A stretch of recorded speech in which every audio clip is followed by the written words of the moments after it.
Velkommen til Sessions by Matrix Sales. I dag skal vi snakke om Midas HD96, som har været på markedet et par år og lige har rundet det første store hjørne firmware-mæssigt med version 2.0, hvor der skete en lang række spændende forbedringer. Herunder er der kommet support af custom makros, der er kommet reverse fader flip. Vi kan nævne, der er blevet integration af Sennheiser wireless system 6000. Der er kommet en væsentlig opdatering af scenehåndteringen.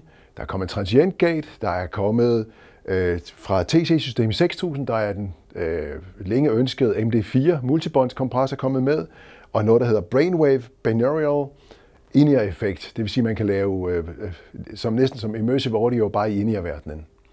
Man har valgt at dele den her store firmware-opdatering i 2 dele, og i den næste del, der forventer vi at se noget OSC-kontrol, blandt andet med Reaper, og med det, der hedder Elgato Stream Deck, så man kan lave remote-knapper efter custom.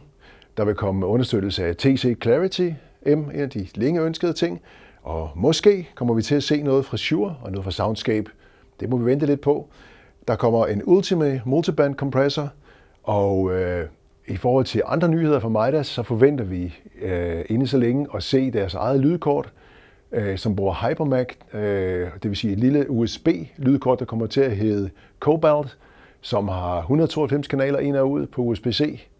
Og nok den nyhed, de fleste har ventet længe på, og som de kommer til at vente lidt på endnu, den er på vej, det er HD96R, som er kompaktudgaven af den store HD96'er, som kan have fuldstændig det samme channel count, som bare har en betjeningsflade af en skærm og en få række encoder og nogle få touchknapper.